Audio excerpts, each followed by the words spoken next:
Hello students. जैसे कि कल हमने अपना साइंस का सिलेबस स्टार्ट किया था, chemical equation and chemical reactions and equations. उसमें हमने कल दो टॉपिक्स कवर किए थे, physical changes and chemical changes. I hope कि आपको कल समझ आया होगा। Now we move on to our next topic named as chemical reactions. जैसे कि हमने अपने चैप्टर का नाम ही देख रखा है, चैप्टर का नेम है कि केमिकल रिएक्शंस एंड इक्वेशंस। तो चैप्टर के नेम से ही हमें पता लग रहा है कि इस चैप्टर में हमें केमिकल रिएक्शंस के बारे में स्टडी करनी है। तो हम अपनी स्टडी आगे परस्यू करते हुए देखते हैं कि इस चैप्टर में क्या है। तो सबसे पहले हमें देखना है अबाउट केमिकल रिएक्शंस कि केमिकल रिएक्शंस क्या होती हैं। तो देखते हैं स्टूडेंट्स। जैसे कि मैंने डेफिनेशन यहाँ पर लिखी हुई है, chemical reaction is a process in which one or more substances the reactant are converted into one or more different substances the product। अगर हम बात करें केमिकल रिएक्शंस की, तो केमिकल रिएक्शन वो प्रोसेस है, it is a process, chemical reaction simply a process in which one or more substances, यानी कि एक या एक से ज़्यादा सब्सटेंसेज जिनको हम रिएक्टेंट बोलते हैं, जिनको हम स्टार्टिंग में अपने पास से लेते हैं रिएक्शन कराने के लिए, जिन चीज़ों को हम मिक्स करते हैं रिएक्शन कराने के लिए, वो हमारे रिएक्टेंट कहलाते हैं। जैसे कि मैंने कल भी आपको बताया था। तो हमने वन से ज़्यादा, एक या एक से ज़्यादा हमें सब्सटेंस लेने हैं जिनको हम रिएक्टेंट का नाम देंगे। वो क्या होगा, are converted into one or more different substances. जो हमने एक या एक से ज़्यादा सब्सटेंसेज लिए हैं जिनको हमने रिएक्टेंट का नाम दिया है, वो एक या एक से ज़्यादा सब्सटेंसेज में कन्वर्ट हो जाएगा। जैसे ही हम एक या एक से ज़्यादा सब्सटेंसेज की केमिकल रिएक्शन कराएंगे, वो हमारे जो सब्सटेंसेज हैं जिन्हें हमने रिएक्टेंट का नाम दिया है, वो रिएक्शन के कंप्लीट हो जाने के बाद एक या एक से ज़्यादा सब्सटेंसेज में कन्वर्ट हो जाएंगे। यानी कि हम कह सकते हैं एक या एक से ज़्यादा न्यू सब्सटेंसेज में कन्वर्ट हो जाएंगे, जिसको हम प्रोडक्ट का नाम देंगे। ठीक है, तो chemical reaction is nothing but simply it is a process in which one or more substances, we have to take one or more substances, and then we have to do the chemical reactions, we have to do the chemical additions in them, and the substances which we take is converted into one or more than one substances which is known as product। अगर आपको अभी भी clear नहीं हुआ है तो मैं एक एग्जांपल देकर के आपको बताना चाहूँगा। जैसे कि हमने एक एग्जांपल दिया है, हाइड्रोजन H2 प्लस O2, यानी कि hydrogen plus oxygen gives out, क्या मिल रहा है हमें इन दोनों को मिक्स करने पर? इन दोनों को मिक्स करने पर हमें मिला H2O। यानी कि हमने हाइड्रोजन एंड ऑक्सीजन को मिक्स कराया, हमने अपने पास से दो सब्सटेंस लिए, उन दोनों को मिक्स कराया, उन दोनों को मिक्स कराने के बाद हमें क्या मिला, वाटर। तो जो दो सब्सटेंसेज हमने अपने पास से लिए हैं, वो दोनों सब्सटेंसेज कहलाएंगे रिएक्टेंट, एंड जो रिएक्शन कंप्लीट होने के बाद प्रोडक्ट मिला है, वो हमारा कहलाएगा प्रोडक्ट। ठीक है, तो आई थिंक कि आपको केमिकल रिएक्शन समझ आई होगी। केमिकल रिएक्शन एक सिंपल प्रोसेस था जिसमें हम एक या एक से ज़्यादा सब्सटेंसेज को ले रहे थे, उनकी केमिकल रिएक्शंस कराए थे, और केमिकल रिएक्शन कंप्लीट होने के बाद हमें एक या एक से ज़्यादा प्रोडक्ट यहाँ पर मिल सकते हैं, और वो जो हमें मिलेगा रिएक्शन कंप्लीट होने के बाद, उसको हम नाम देते हैं प्रोडक्ट का। ठीक है, तो हमारी केमिकल रिएक्शंस में दो चीज़ें होती हैं, रिएक्टेंट एंड प्रोडक्ट। ठीक है, रिएक्टेंट को सिंपली हम एरो के लेफ्ट हैंड साइड में लिखते हैं और प्रोडक्ट को हम एरो के राइट हैंड साइड में लिखते हैं। Is that clear? अगर हम इससे आगे की बात करें, इससे आगे की बात हम करते हैं कि भाई केमिकल इक्वेशंस। तो अगर हम केमिकल इक्वेशंस की बात करें, तो केमिकल इक्वेशन में क्या हमें गिवन है, a chemical equation is the symbolic representation of a chemical reaction in the form of symbols and formula।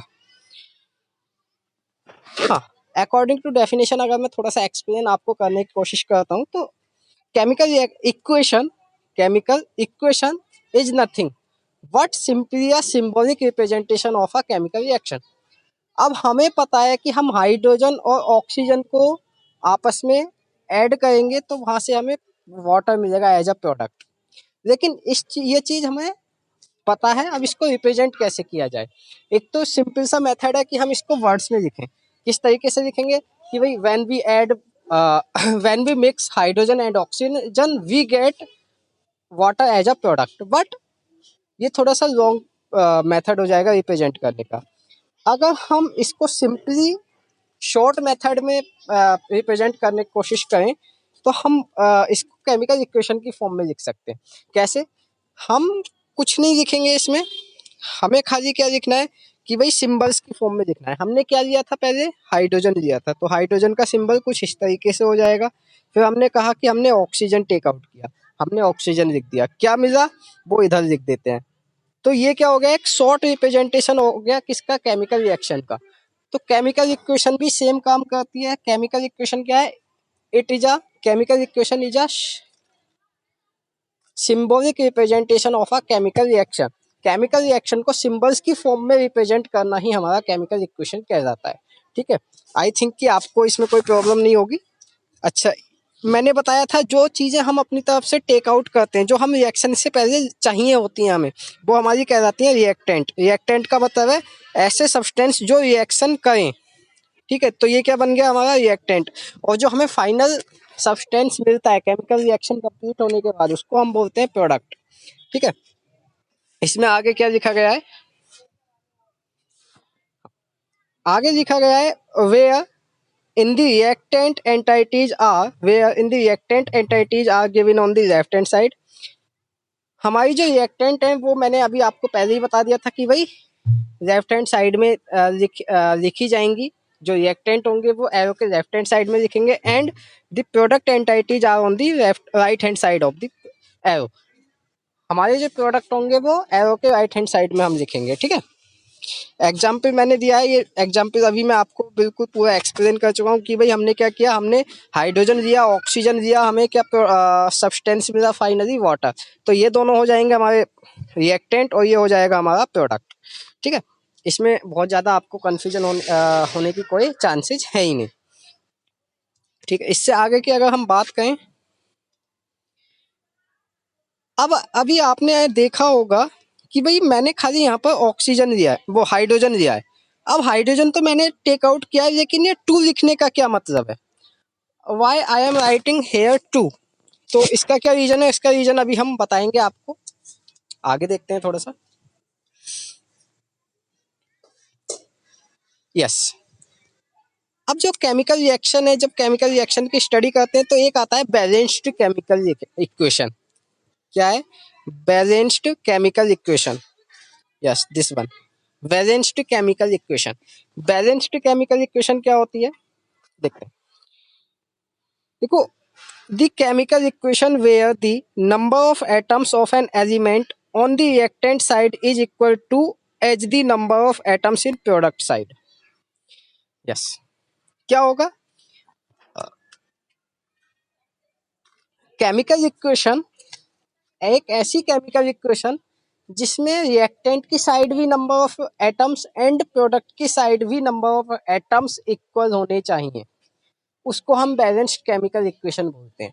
एक ऐसी रिएक्शन जिसमें रिएक्टेंट की साइड भी नंबर ऑफ एटम्स और प्रोडक्ट की side number of atoms equal होते हैं, ऐसी रिएक्शन को हम बैलेंस्ड केमिकल इक्वेशन बोलते हैं। किस तरीके से होते हैं ये देखते हैं थोड़ा सा।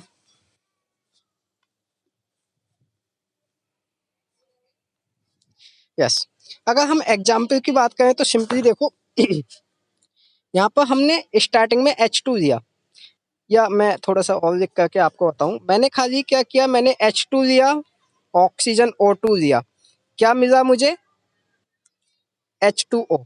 अगर यहाँ पर आप देखोगे तो इस जगह ऑक्सीजन के दो मॉलिक्यूल्स हैं, there is two molecule of oxygen. लेकिन अगर हम इधर देखें एरो के राइट हैंड साइड में, प्रोडक्ट साइड में देखें, तो प्रोडक्ट साइड में ऑक्सीजन के खाली वन मॉलिक्यूल है, there is only one molecule of oxygen. So हमें, सॉरी मॉलिक्यूल नहीं बोलेंगे यहाँ पर, यहाँ पर एटम बोलेंगे।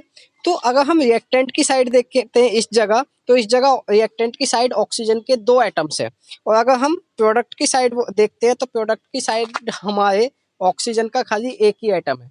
अब इन दोनों एटम्स को हमें इक्वल बनाना है कि भाई रिएक्टेंट साइड भी ऑक्सीजन के उतने ही एटम्स हो और प्रोडक्ट साइड भी ऑक्सीजन के उतने ही एटम्स हो। तो हम देखेंगे कि भाई अगर इधर ऑक्सीजन के 2 एटम्स हैं तो हमें इधर भी ऑक्सीजन के 2 ही एटम करने पड़ेंगे, तो हम यहाँ 2 लगा देंगे सिंपली इस तरीके से, H2 प्लस O2 क्या मिलेगा, H2O, और ऑक्सीजन के 2 एटम्स बनाने हैं इधर तो मैंने यहाँ पर 2 लगा दिया सिंपली, ठीक है। अच्छा, अब ऑक्सीजन के एटम्स तो दोनों साइड 2 हो गए, ये भी 2 है और ये भी 2 हो गया, ठीक है। लेकिन अगर मैं अब हाइड्रोजन की बात करता हूँ तो हाइड्रोजन के जो एटम्स हैं रिएक्टेंट की साइड 2 एटम्स हैं, देखो ये जो हैं 2 एटम्स हैं, लेकिन इधर कितने एटम्स हो गए, 2 2 जा 4 एटम्स हो गए हमारे हाइड्रोजन के। तो अब हमें रिएक्टेंट साइड भी हाइड्रोजन के 2 एटम्स करने हैं, तो हमने यहाँ पर 2 लिख दिया। अब देखो दोनों तरफ हाइड्रोजन और एटम्स, हाइड्रोजन और ऑक्सीजन के एटम्स सेम है। देखो रिएक्टेंट साइड हाइड्रोजन के 4 एटम्स हैं, प्रोडक्ट साइड भी हाइड्रोजन के 4 एटम्स हैं। अगर हम रिएक्टेंट साइड ऑक्सीजन की बात करते हैं तो रिएक्टेंट साइड ऑक्सीजन के 2 एटम्स हैं, और अगर हम प्रोडक्ट साइड बात करते हैं तो प्रोडक्ट साइड भी ऑक्सीजन के 2 ही एटम्स हैं। तो इस तरीके से हम किसी भी केमिकल रिएक्शन को, केमिकल इक्वेशन को बैलेंस कर सकते हैं, ठीक है। सिंपली जो हम केमिकल इक्वेशन लिखते हैं वो अनबैलेंस्ड होती है, अनबैलेंस्ड केमिकल इक्वेशन होती है, उसको हमें बैलेंस करना पड़ता है। अभी आपके क्लास 10th के बोर्ड में बहुत सारे एनसीईआरटी की अगर बुक पढ़ेंगे आप तो एनसीईआरटी की बुक में बहुत सारे आपको क्वेश्चंस मिलेंगे। क्लास 10th के बोर्ड में भी आपसे क्वेश्चन पूछा जाएगा, एक इक्वेशन दी होगी, आपसे बोलेंगे इसको बैलेंस करके दिखाओ, जैसे कि अभी हम थोड़ी सी 5 मिनट बाद ही क्वेश्चन डिस्कस करने वाले हैं, ठीक है। तो मुझे लगता है कि आपको ये बैलेंस करनी आई होगी कि किस तरीके से बैलेंस करते हैं। अभी हम क्वेश्चंस को प्रैक्टिस करेंगे तो और ज़्यादा अच्छे से समझ आएगा, ठीक है। ये जो एग्जाम्पल है इक्वेशन का, ये देखो बिल्कुल बैलेंस्ड है, बैलेंस्ड एक केमिकल इक्वेशन है, इसमें कोई भी अनबैलेंस्ड एटम नहीं है, ठीक है। तो इस तरीके की रिएक्शन को हम बैलेंस्ड केमिकल रिएक्शन बोलते हैं, क्लियर है। यस, एक बहुत ही इंपॉर्टेंट क्वेश्चन है, इसको आप अपनी नोटबुक में नोट करेंगे तो यहाँ पर लिख भी देना, यहाँ पर लिख लेना 10th के बोर्ड के अकॉर्डिंग बहुत ज़्यादा इंपॉर्टेंट क्वेश्चन है, एनसीईआरटी में भी गिवन है ये क्वेश्चन। इसमें क्या पूछा गया है हमसे, what is the need to balanced a chemical equation. एक केमिकल इक्वेशन को हम लिख तो देते हैं लेकिन उसको बैलेंस भी करते हैं, तो बैलेंस करने की क्या रिक्वायरमेंट है भाई, मैंने आपको बताया कि हम खाली केमिकल इक्वेशन के थ्रू केमिकल रिएक्शन को रिप्रेजेंट करने की कोशिश करते हैं, लेकिन केमिकल रिएक्शन तो बिना बैलेंस्ड इक्वेशन के भी रिप्रेजेंट की जा सकती है। भाई हमने बताना है खाली केमिकल इक्वेशन के थ्रू इतना बताना है कि भाई हाइड्रोजन और ऑक्सीजन मिलकर के वाटर बना है, तो ये तो बिना बैलेंस के किए भी बताया जा सकता है। देखो मैंने सिंपली ये लिख दिया, तो इससे तो सीधे सीधे पता लगा है कि हाइड्रोजन और ऑक्सीजन रिएक्ट करके वाटर बना है, लेकिन इसको बैलेंस करने की क्या रिक्वायरमेंट हुई, what is the need of balancing a chemical equation. तो हमें वही देखना है, देखते हैं क्या नीड है हमें किसी भी केमिकल इक्वेशन को बैलेंस करने की। यस, सो अगर मैं बात करूं तो आपने 9th क्लास में law of conservation of mass, law of conservation of energy ये सब पढ़े होंगे। तो इसमें क्या होता है आपका,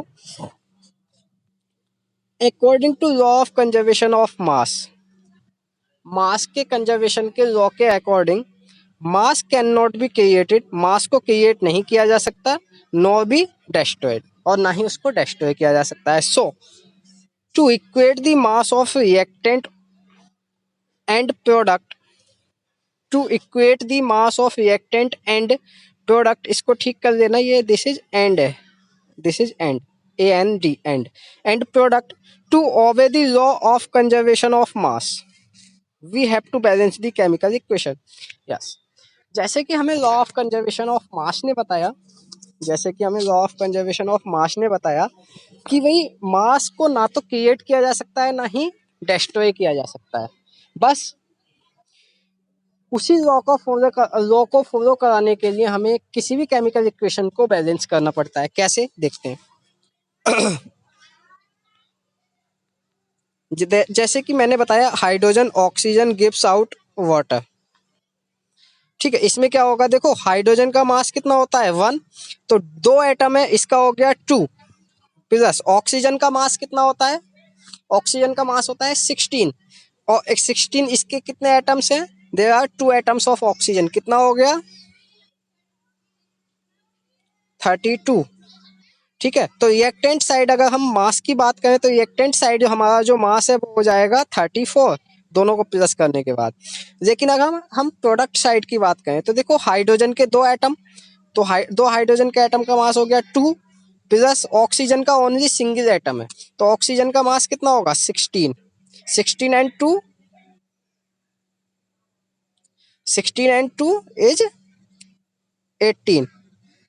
सो ये मैंने यहाँ पर आपको गलत बता दिया, ये सॉरी दिस हाइड्रोजन का जो मास होता है 2 होता है, तो 2 हाइड्रोजन के एटम का, यस ये ठीक था। सॉरी इधर अगर हम बात करें इस साइड, तो इस साइड हमारा जो मास है वो 34 है, और इस साइड जो मास है यानी कि रिएक्टेंट साइड की अगर हम मास करें, मास की बात करें तो रिएक्टेंट साइड जो हमारा मास है वो 34 है, और अगर हम प्रोडक्ट साइड की बात करें तो प्रोडक्ट साइड जो हमारा मास है वो 18 है। दोनों तरफ मास में बहुत ज़्यादा वेरिएशन है, आप देख सकते हैं, एक तरफ 34 है एक तरफ 18 है। इसका मतलब क्या है कि अगर हमने 34 ग्राम ये लिया है, 34 ये लिया है, तो हमें खाली 18 ग्राम वाटर मिल रहा है, लेकिन ये गलत है। क्यों? क्योंकि लॉ ऑफ कंजर्वेशन ऑफ मास तो ये बताता है कि मास can not be created not be destroyed. भाई जितना मास हमने लिया है उतना ही मास हमें मिलना चाहिए, ना तो मास कम होता है, ना तो मास को डिस्ट्रॉय किया जा सकता है, ना ही मास को क्रिएट किया जा सकता है, यानी कि ना तो मास को घटाया जा सकता है ना ही मास को बढ़ाया जा सकता है। तो ये फिर ये कैसे होगा कि भाई पहले 34 था अब हमें खाली 18 मिला है, तो ये कैसे हुआ? तो देखो ये कुछ नहीं हुआ, ये हमारी खाली एक अनबैलेंसिंग की वजह है। तो इसी लॉ को फॉलो कराने के लिए हमें एक केमिकल इक्वेशन को बैलेंस करना पड़ता है। किस तरीके से, देखिए H2 plus O2 gives out H2O। अब अगर हम इसे बैलेंस कर देते हैं, मैंने बताया देखो अनबैलेंस इक्वेशन में क्या कमी थी, अभी आप इसको बैलेंस करके देखिए, मैं सिंपली जल्दी से बैलेंस कर देता हूँ, ये हमारी बैलेंस केमिकल इक्वेशन हो गई। ठीक है, अब अगर हम मास की बात करें तो देखो ये कितना हो जाएगा, दिस वन हाइड्रोजन के यहाँ पर कितने मॉलिक्यूल्स हैं, सॉरी हाइड्रोजन के कितने एटम्स हैं, 4, तो 4 एटम का मास कितना हो गया हाइड्रोजन का 4 प्लस अगर हम ऑक्सीजन की बात करें तो ऑक्सीजन के एक एटम का मास होता है 16, तो 2 एटम का मास कितना हो गया 32। ठीक है, इन दोनों को ऐड किया तो ये कितने आ गए हमारे 32 एंड 4 इज 36। ठीक है, अगर हम इधर की बात करें तो देखो हाइड्रोजन के कितने एटम्स हैं 4, तो 4 एटम का 4 प्लस ऑक्सीजन के कितने एटम है 2, 2 एटम का 32, इधर कितना हो गया मास, इधर भी 36। अब आप देख सकते हो कि रिएक्टेंट का मास और प्रोडक्ट का मास इक्वल है, the mass of the reactant and the mass of the product is equal 36 and 36।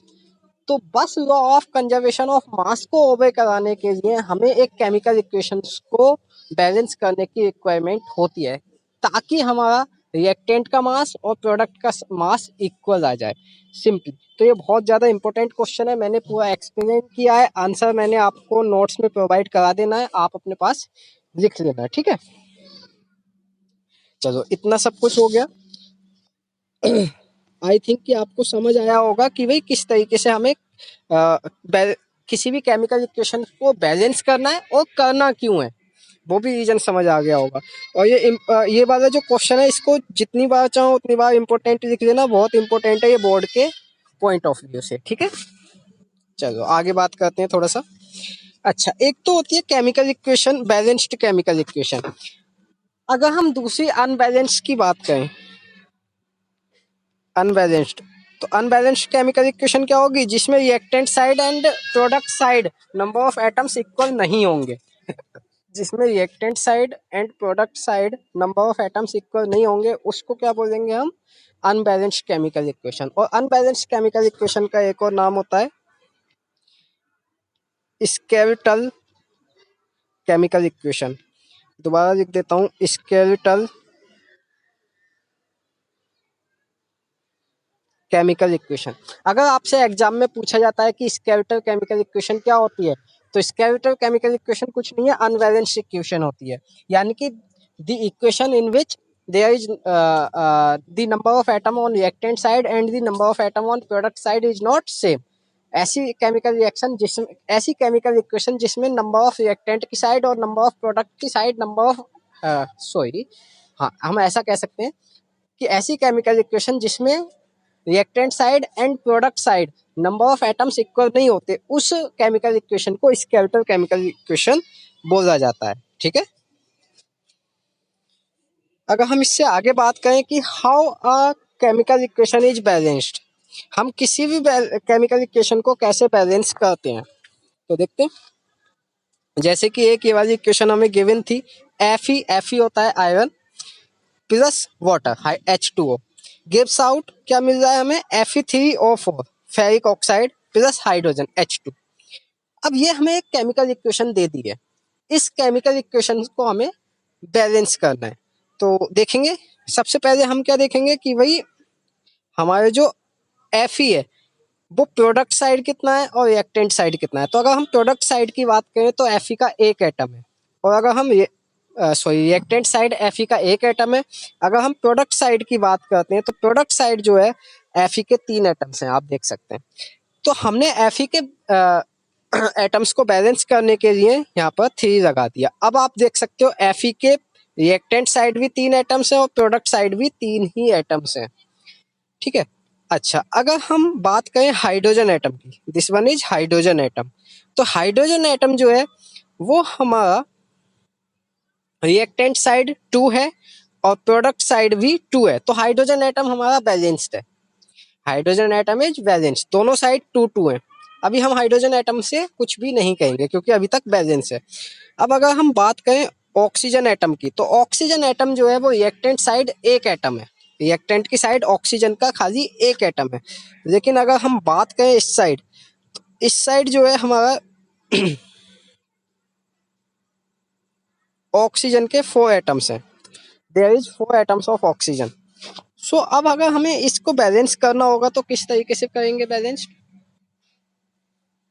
देखो यहाँ पर ये गलती से मैंने 2 लिख दिया है, इसको आप ठीक कर देना, करेक्ट इट, कि भाई यहाँ पर 4 से मल्टीप्लाई कर देंगे। यहाँ पर मैंने 2 से किया था, ये मैंने 2 से किया है ना, ये गलत है, इसको आप 4 से करना ताकि दोनों साइड 4 एटम हो जाएं। अब आप देख सकते हो रिएक्टेंट साइड भी ऑक्सीजन के 4 एटम्स हो गए और प्रोडक्ट साइड भी ऑक्सीजन के 4 एटम्स हो गए हैं। ठीक है, अच्छा इसकी बात, इससे आगे अगर हम देखें, अब देखो हमने H2 में भी कुछ कन्वर्जन किया है, हाइड्रोजन के एटम्स अब अनबैलेंस्ड हो गए हैं, देख सकते हैं आप कैसे। यहाँ पर रिएक्टेंट साइड ऑफ हाइड्रोजन के कितने एटम्स हो गए हैं, 4 टू जा 8 एटम्स हो गए हमारे इस साइड हाइड्रोजन के। लेकिन इस साइड कितने हैं, इस साइड अभी हैं हमारे 2 एटम्स। तो इसको बैलेंस करने के लिए इधर भी हमें 8 एटम्स ही बनाने पड़ेंगे। 8 एटम बनाने के लिए यहाँ पर हमें 4 से मल्टीप्लाई करना पड़ेगा, तो यहाँ पर भी 4 आएगा, यहाँ पर भी 4 आएगा। तो ये हमारी जो इक्वेशन है अब बैलेंस हो चुकी है, आप देख सकते हैं पूरी इक्वेशन बैलेंस्ड है। एक बार देखिए, Fe के दोनों तरफ 3 एटम्स हैं, हाइड्रोजन के दोनों तरफ 8 एटम्स हैं एंड ऑक्सीजन के दोनों तरफ 4 एटम्स हैं। ठीक है, तो ये एक तरीका होता है किसी भी केमिकल इक्वेशन को बैलेंस करने का। ठीक है, अभी और आगे क्वेश्चंस एनसीईआरटी के क्वेश्चंस जस्ट मैं डिस्कस करने वाला हूँ आपके साथ, तो आपको और ज्यादा क्लियर होगा। ठीक है,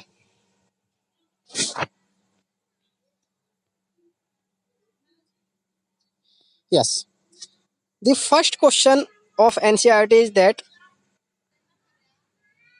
यस, सो अगर हम फर्स्ट क्वेश्चन की यहाँ पर एनसीईआरटी का पेज नंबर मैं आपको बता देता हूँ। एनसीईआरटी का पेज नंबर है 6। एनसीईआरटी के पेज नंबर 6 पर एक क्वेश्चन गिवन है, जो सबसे पहला क्वेश्चन है इस चैप्टर का कि भाई why should a magnesium ribbon be cleaned before burning in air. Air में बर्निंग करने के लिए, यानी कि एयर में जलाने के लिए मैग्नीशियम रिबन को क्लीन क्यों किया जाता है, तो इसका क्या रीजन है, क्यों क्लीन करते हैं, हम देखते हैं आगे। Yes, so magnesium ribbon is cleaned before burning to remove the protective layer of basic magnesium carbonate from the surface of magnesium ribbon। हमारा जो मैग्नीशियम रिबन होता है उसके ऊपर एक कोटिंग आ जाती है, एक सरफेस जमा हो जाती है, एक सरफेस वहाँ प्रोटेक्टिव लेयर होती है। प्रोटेक्टिव लेयर किसकी बनी होती है, किसकी प्रोटेक्टिव लेयर बनी होती है, मैग्नीशियम कार्बोनेट की। यानी कि मैग्नीशियम जो रिबन है उसके ऊपर एक प्रोटेक्टिव लेयर होती है ताकि वो ऑटोमेटिकली बर्न ना हो जाए। तो उसके ऊपर एक मैग्नीशियम कार्बोनेट की लेयर लगाई जाती है। मैग्नीशियम कार्बोनेट की लेयर को क्लीन करने के लिए, ताकि वो एयर में अच्छे से बर्न हो सके। इसीलिए पहले हमें मैग्नीशियम रिबन को बर्न करने से पहले उसको क्लीन करना जरूरी होता है, ताकि हम वो प्रोटेक्टिव लेयर को हटा सकें। ठीक है, तो मैंने आपको आंसर बता दिया। Magnesium ribbon is cleaned before burning to remove the protective layer of basic magnesium carbonate. यानी कि बेसिक मैग्नीशियम कार्बोनेट की प्रोटेक्टिव लेयर को हटाने के लिए हमें उस मैग्नीशियम रिबन को क्लीन आउट करना होता है, ताकि वो एयर में अच्छे से बर्न हो सके। ठीक है, तो मेन रीजन यही था और मेन आंसर इस क्वेश्चन का यही है। ठीक है, अगर हम नेक्स्ट क्वेश्चन की बात करें, yes, what is the next question? So next question is this: write the balanced equation for the following chemical reactions. हमें कुछ रिएक्शंस नीचे गिवन है और हमें उसको बैलेंस करना है। कैसे? पहला है hydrogen chlorine, hydrogen plus chlorine gives out hydrogen chloride. तो ये कैसे करेंगे देखते हैं। हमें पहले क्या गिवन है, हाइड्रोजन, तो हमने हाइड्रोजन लिख दिया। प्लस क्या गिवन है, क्लोरीन, तो हमने क्लोरीन लिख दिया। ठीक है, क्या मिल रहा है हमें, हाइड्रोजन क्लोराइड यानी कि HCl। ठीक है, इसको हमें बैलेंस करना है। तो आप देख सकते हो रिएक्टेंट साइड हाइड्रोजन के कितने एटम्स हैं, 2, तो मैंने यहाँ पर 2 कर दिया प्रोडक्ट साइड। ठीक है, दो हाइड्रोजन एटम रिएक्टेंट साइड है, तो 2 ही हाइड्रोजन एटम्स प्रोडक्ट साइड है। अगर हम क्लोरीन की बात करें तो क्लोरीन के 2 एटम्स है रिएक्टेंट साइड। और अगर हम क्लोरीन की बात करें तो क्लोरीन के, देखो अभी मैंने हाइड्रोजन के बैलेंस किए, लेकिन क्लोरीन के ऑटोमेटिकली हो गए, 2-2 हो गए दोनों के। तो रिएक्टेंट साइड हाइड्रोजन के 2 है, प्रोडक्ट साइड हाइड्रोजन के 2 एटम्स हैं। रिएक्टेंट साइड क्लोरीन के 2 एटम्स हैं, प्रोडक्ट साइड भी क्लोरीन के 2 ही एटम्स हैं। तो ये बैलेंस केमिकल इक्वेशन हो गई। ये केमिकल इक्वेशन जो है आप बैलेंस्ड हो चुकी है। इसका आंसर मैंने आपको नोट्स में दे दिया है, वहां से भी आप कॉपी कर सकते हैं। ठीक है, इससे आगे की अगर हम बात करें, इससे नेक्स्ट क्वेश्चन हमें गिवन है वेरियम क्लोराइड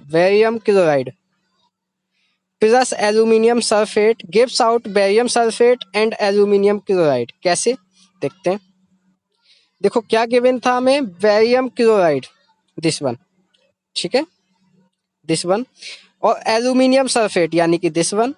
और हमें गिवन था बेरियम सल्फेट यानी कि ये, और एल्यूमिनियम क्लोराइड AlCl3। इसको हमने बैलेंस करना था। क्या देखा हमने पहले, देखा देखो बेरियम के इक्वल थे, तो बेरियम के तो इक्वल रहने दिए हमने। ठीक है, अगर हम इधर सल्फेट के मॉलिक्यूल को देखें, इधर हम अगर सल्फेट के मॉलिक्यूल को देखते हैं, तो रिएक्टेंट साइड सल्फेट के 3 मॉलिक्यूल्स हैं और प्रोडक्ट साइड सल्फेट का एक ही मॉलिक्यूल था, SO4। ठीक है, इसको बैलेंस करने के लिए हमने क्या किया, यहाँ पर 3 से मल्टीप्लाई किया। तो इधर कितने हो गए, सॉरी सॉरी सॉरी हमने बैलेंस करना है अभी सल्फेट के एटम्स को, सल्फेट के मॉलिक्यूल्स को। तो सल्फेट के 3 मॉलिक्यूल्स प्रोडक्ट साइड बनाने के लिए हमने 3 से मल्टीप्लाई कर दिया ये यहाँ पर।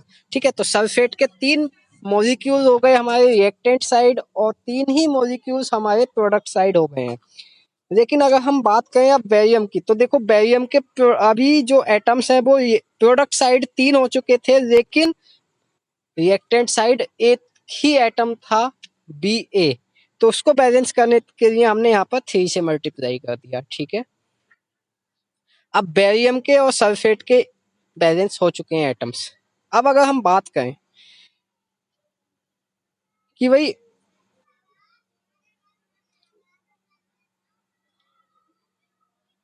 क्लोरीन की, तो क्लोरीन की अगर हम बात करते हैं, तो क्लोरीन में क्या है देखते हैं। यहाँ पर क्लोरीन के Cl2 यानी कि 2 और 2 3 जा 6, ये 2 3 जा 6, क्या कितने हो गए, 6 एटम्स हो गए क्लोरीन के इधर। तो इधर भी हमें क्लोरीन के 6 एटम्स करने। ये दिस वन इज AlCl3। हाँ, ठीक है,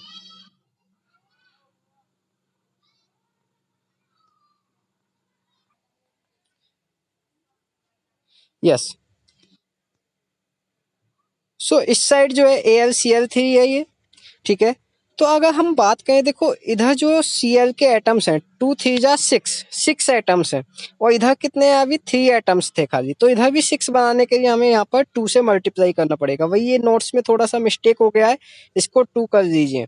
दिस वन इज 2 AlCl3। तो आप देख सकते हो इधर भी क्लोरीन के 6 एटम्स हो गए, 6 एटम्स आर देयर, ठीक है। 6 एटम्स यहाँ हो गए, 6 एटम हमारे रिएक्टेंट साइड है, 6 एटम्स ही हमारे प्रोडक्ट साइड हो गए। अगर हम एल्यूमिनियम की बात करते हैं तो एल्यूमिनियम के भी देखो 2 एटम्स रिएक्टेंट साइड है और 2 एटम्स, यहाँ पर 2 था तो 2 एटम्स किसके हो गए, प्रोडक्ट साइड हो गए एल्यूमिनियम के। तो अगर हम इसको 2 कर लेते हैं सिंपली, ये 3 बाई मिस्टेक हो गया है, आप इसको करेक्ट कर देना अपने नोट्स में। तो अगर हम बात करें तो देखो सभी एटम्स इक्वल हैं, reactant side and product side. देखो वेरियम के 3 एटम्स हैं रिएक्टेंट साइड, वेरियम के 3 एटम्स हैं प्रोडक्ट साइड। क्लोरीन के 6 एटम है रिएक्टेंट साइड, क्लोरीन के 6 एटम्स हो चुके हैं प्रोडक्ट साइड। एल्यूमिनियम के 2 एटम्स हैं रिएक्टेंट साइड, एल्यूमिनियम के 2 एटम्स हो चुके हैं प्रोडक्ट साइड। सल्फेट SO4 की अगर हम बात करें तो SO4 के 3 मॉलिक्यूल्स, सल्फेट SO4 एक एटम नहीं है, मॉलिक्यूल है। तो SO4 के 3 मॉलिक्यूल्स हो चुके हैं रिएक्टेंट साइड और 3 मॉलिक्यूल्स हो चुके हैं प्रोडक्ट साइड। तो सभी एटम्स एंड मॉलिक्यूल्स हमारे बैलेंस्ड हैं, यहाँ पर हमें कोई भी इशू नहीं है, ठीक है। तो ये वाली केमिकल इक्वेशन भी हमारी बैलेंस्ड हो चुकी है, ठीक है। If there is any problem you can contact me, ठीक है। अगर हम इससे आगे के क्वेश्चंस की बात करें तो ये सब क्वेश्चंस मैंने आपको नोट्स में प्रोवाइड करा दिए हैं, सभी क्वेश्चंस बैलेंसिंग पर डिपेंड है। आप एक बार देख सकते हैं, इन नोट्स को देख सकते हैं और इनमें पूरा सॉल्यूशन भी आपको मिलेगा, इसमें कोई ऐसी प्रॉब्लम वाली बात नहीं है, ठीक है। नोट्स मैंने आपको प्रोवाइड करा दिए, नोट्स इस वीडियो लेक्चर को कम्प्लीटली देखिए एंड देन नोट्स को सॉल्व कीजिए, ठीक है। अगर हम बात करें तो यहाँ तक हमारा सिलेबस कंप्लीट हो चुका है आज। ये मैंने 3 क्वेश्चंस आपको प्रोवाइड करा दिए हैं। अब अपना जो अगला नेक्स्ट कल लेक्चर होगा, कल एग्जैक्ट 10:40 पर आपको वीडियो लेक्चर मिल जाएगा। तो 10:40 पर जो हमारा वीडियो लेक्चर होगा उसमें हम इससे आगे का टाइप्स ऑफ केमिकल रिएक्शंस को कवर अप करेंगे, ठीक है। अगर यहाँ तक कोई आपको डाउट होता है आप मुझसे कांटेक्ट कीजिए और अपना होमवर्क जल्दी से जल्दी सबमिट कीजिए, ठीक है। अगर हम बात करें तो आपको वीडियो के डिस्क्रिप्शन में, यूट्यूब के डिस्क्रिप्शन बॉक्स में जाकर के इन नोट्स की लिंक भी आपको मिल जाएगी। उस लिंक को ओपन करके आप अपने नोट्स भी डाउनलोड कर सकते हैं और नोट्स को डाउनलोड करके अपने पास रख सकते हैं। सो आज का लेक्चर हम यहीं एंड करते हैं and we will meet on tomorrow. Okay, thank you.